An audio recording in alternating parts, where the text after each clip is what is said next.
From KVUE News in Austin, you're watching Texas This Week with Ashley Goodo. Good Sunday morning. It's no secret there's been a great deal of fighting in the Texas Republican Party, but in recent weeks and months, the fighting has become much more public with calls for resignations from some of the highest ranking members in the party. Political observer and editor of Harvey Kronberg's The Quorum report, Scott Braddock, joins me to talk about why things are boiling over. But first, here are the 3 things you need to know in Texas politics. Texas Attorney General Ken Paxton is suing the Department of Homeland Security for cutting the state's concertina wire along the Texas-Mexico border. The AG's office is accusing federal agents of destroying wire the state has installed to prevent people from unlawfully crossing the border, and because of that, claims people are able to illegally cross the border more easily. A spokesperson for the Department of Homeland Security tells us while they do not comment on pending litigation, border agents have a responsibility to act when there are conditions that put their workforce or migrants at risk.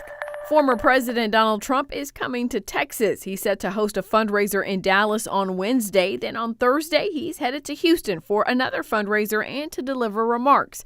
Back in March, the former president held his first 2024 campaign rally in Waco. Lawmakers in the House made progress on the special session agenda this week. So here are the 6 items that Governor Greg Abbott put on the agenda and the bills that have passed. 2 weeks ago, the Senate passed 4 bills on the subjects, plus another bill, a school finance bill, even though school finance is not on the call.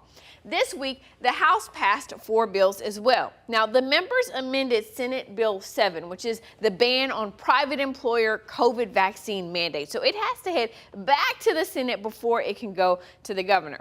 The House also approved House Bill 6, which is $1.5 billion for a border wall. Senate Bill 4, increasing penalties for human smuggling, is headed to the governor. And the chambers both passed their own versions of a bill to make it a crime to enter into Texas at places other than a port of entry.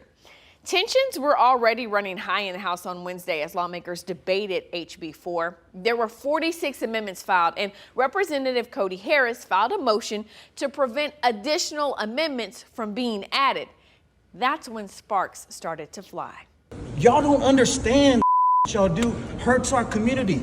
It hurts us personally, bro. Cody, just let us It hurts us. Just let us debate it. It hurts us to our core. And y'all don't understand that. Y'all don't live in our skin.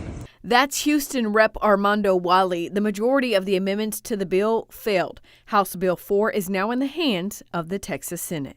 This week, Speaker of the Texas House of Representatives, Dade Phelan, called on the chair of the Texas Republican Party to resign.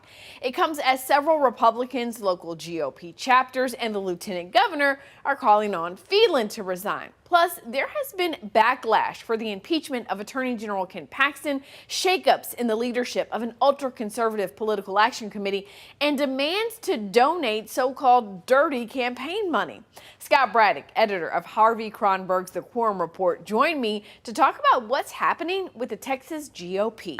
First, I want you to set the scene for us about what's been happening recently with the public Republican fighting. No, well, look, in Washington, the Republicans can't stop fighting long enough to pick a speaker. And in Austin, you have Republicans fighting where the lieutenant governor wants the speaker to quit. It's nonstop drama all the time at each other's throats, and it is just as bad as I have ever seen it. In covering the Republican Party of Texas, they've been sort of having a civil war.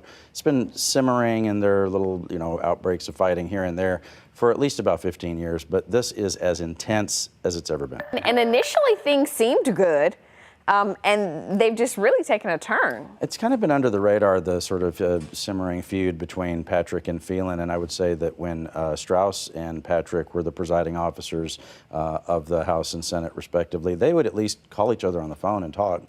I don't think Patrick and Phelan do that. You see them putting out press releases about each other. They're talking to each other through the press, right? I mean, Patrick calling on Phelan to quit, Phelan saying that Patrick took this money from this sort of Nazi-connected group, which we can talk about. But now you have basically the culmination of a lot of ill will between the two. You might remember that during the COVID restrictions in the Senate, that there was one evening where Speaker Phelan was not allowed to go into the Senate, and the Lieutenant Governor had to say, no, he's always welcome here. He just needs to wear his wristband.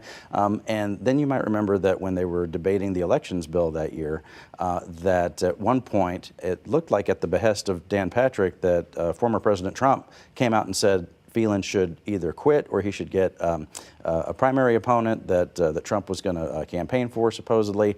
That never did happen. But the tensions have been just really growing between these two. And it's boiled over this year, where you remember during the regular session and the two special sessions, it took them 7 months to come up with a property tax bill, which both sides agreed should happen. Now you have some other issues on the table, including school vouchers, which not everybody's in agreement on, even in the Republican Party. And the governor's expecting them to work on that while these people are fighting, just in such a nasty way. Probably not going to happen.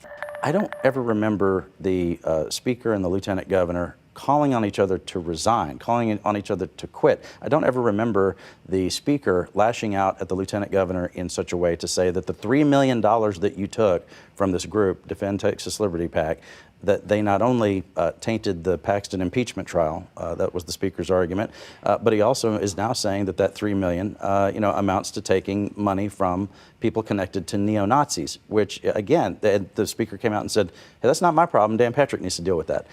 So it's just as bad as it's ever been, and I don't know if that same pattern of fighting and then coming together again is going to happen. I want to take a step back because you said the money, the dirty money claim. And that's one of the big things that I think has been impacting not only, lawmakers in Texas, but also the PACs who are funding, the runs for these lawmakers. Tell us what happened there for folks who may not have been watching or paying attention to this. Well, there's one group that is funded by West Texas billionaires. There's a guy named Tim Dunn and a guy named Ferris Wilkes, who give just millions and millions of dollars to far-right candidates in this state. And the PAC that they've used, the Political Action Committee that they set up more recently, is called Defend Texas Liberty. Well, the guy who runs that for them met with this, at least in Republican circles, as a well-known white nationalist, white supremacist, anti-Semitic guy, this guy Nick Fuentes. People can Google it, but don't have the kids near the computer maybe when you do.